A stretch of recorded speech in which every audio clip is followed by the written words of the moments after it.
बिस्मिल्लाहिर्रहमानिर्रहीम अस्सलाम वालेकुम नाज़रीन, मैं हूँ आपका मेज़बान दानिश अंसारी और आप देख रहे हैं मेरा YouTube channel Danish Ansari official. नाज़रीन, आज एक शख्सियत से बात करने वाले हैं और किसी तारुफ मुमताज़ नहीं, पाकिस्तानी अमेरिकन सोल्जर मलिक महबूब साहब। अस्सलाम वालेकुम मलिक साहब, कैसे हैं? वालेकुम अस्सलाम, अल्लाह का करम है। आप बताएँ कैसे हैं दानिश भाई? अल्हम्दुलिल्लाह मलिक साहब, मैं भी ठीक हूँ। मलिक साहब, आज ये प्रोग्राम का आगाज़ जो है वो बड़ी ही इंटरेस्टिंग, बड़ी दिलचस्प खबर से आज हम करते हैं।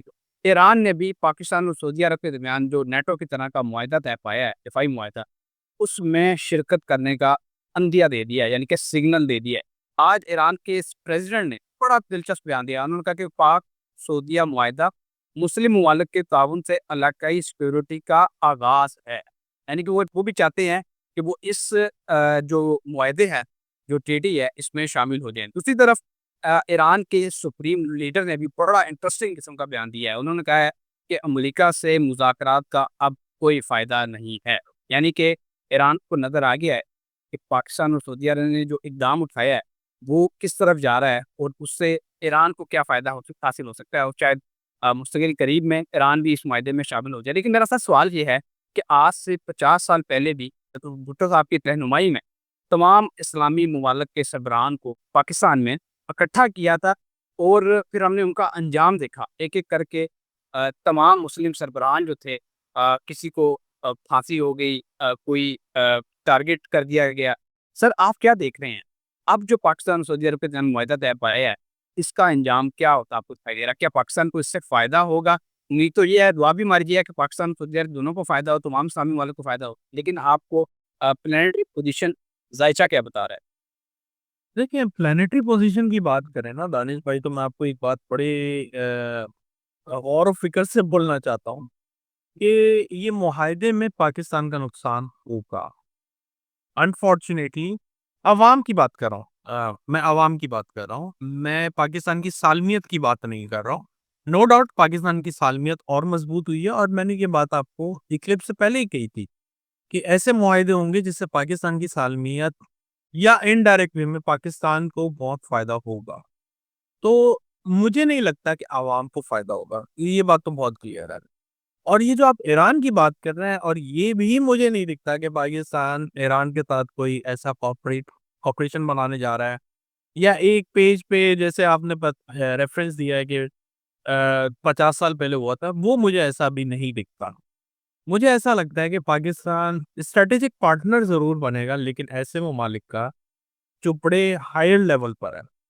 ऐसे ममालिक का मुझे बहुत कम अंदेशा लग रहा है क्योंकि सैटर्न रिप्रेज़ेंट करता है ओल्ड पीपल, ओल्ड लोगों को, ओल्ड ममालिक को।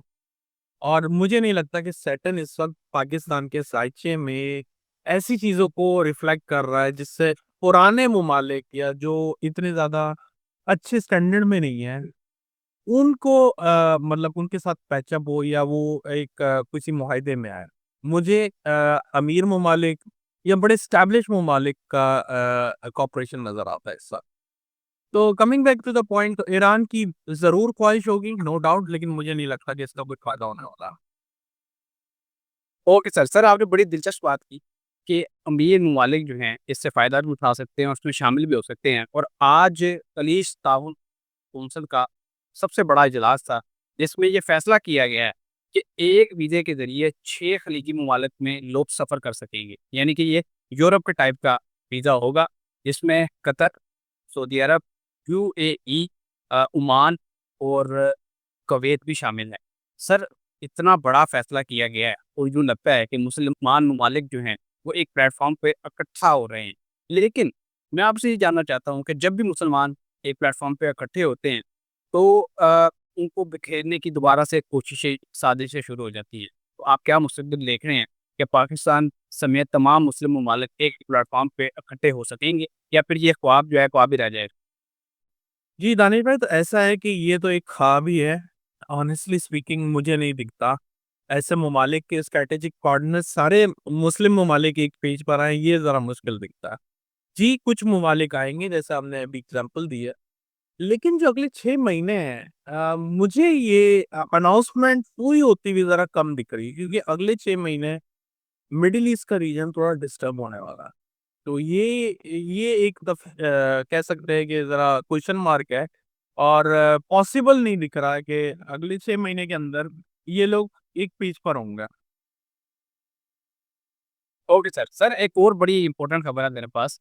अमेरिका की तारीख में भी और वैसे भी ममालिक की तारीख में भी शायद ये पहली मरतबा हुआ है कि 6 इस्लामी ममालिक के सरबराहान जो हैं वो डोनाल्ड ट्रंप आज एक टेबल पे बैठे हुए थे, जिसमें रजब तैयब अर्दोगान कतर के जो प्राइम मिनिस्टर हैं वो भी, और पाकिस्तान के प्राइम मिनिस्टर के साथ बैठे।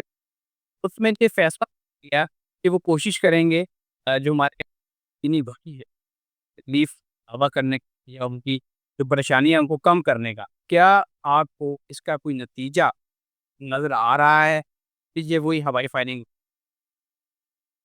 जी, आपने बहुत सही एग्ज़ाम्पल दी है, हवाई फायरिंग ही है। मेरी नज़र में इसका कोई नतीजा नहीं है। मेबी कुछ फ़ॉल्स प्रॉमिसेस हो जाएँ, लेकिन उसका कोई बहुत अच्छा पॉज़िटिव नोट वो मुझे नहीं नज़र आ रहा। पॉज़िटिव नोट पॉसिबल भी नहीं है, क्योंकि मैंने आपको पहले भी बताया है कि दुनिया जो है तीसरी आलमी जंग की तरफ बढ़ रही है, और आने वाले टाइम में ये जितना मर्ज़ी ये साथ बैठ जाएँ, ये एक पेज पे नहीं आ सकते। ये चीज़ें तब अच्छी होती हैं जब आने वाला टाइम बेहतर हो, ना कि टाइम मज़ीद मुश्किल हो। तो जो हमने पहली बात की थी कि 50 साल पहले ऐसे मुआहदे हुए थे, तो उसके बाद हमने अंजाम देखा था। अल्लाह ना करे, लेकिन हालात उसी तरफ जा रहे हैं। अल्टीमेटली ये प्रॉब्लम फिर से वापस वही होंगी, क्योंकि हिस्ट्री नॉर्मली रिपीट होती है। क्योंकि प्लैनेटरी ट्रांज़िशन भी एक 12 साइन के बाहर तो जाएगी नहीं।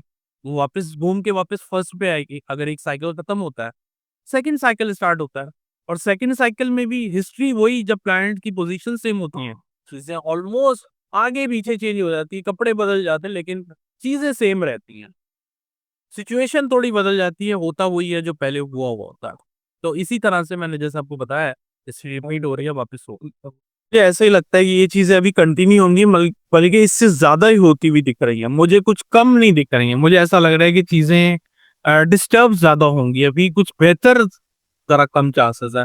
नवंबर दिसंबर में थोड़ी बहुत चीजों में बेहतरी आएगी, लेकिन ये टोटली खत्म नहीं होती भी मुझे लगता है। तो थोड़ा सा टाइम, जैसे मैंने कहा है, अभी जो हालात हैं स्पेशली सोलर इक्लिप्स के बाद जरा डिस्टर्ब ही रहने वाला है पूरी दुनिया में। तो ये जो एक जगह इकट्ठे हो जाना, और ये अच्छी अच्छी बातें, all is not well, all is in well actually. मैं कुएं की बात कर रहा हूँ, सारे कुएं में जाने वाले हैं। Okay sir. सर एक लास्ट क्वेश्चन करूंगा, उसका प्रोग्राम का इख्तिताम करेंगे, वाइंड अप करेंगे। और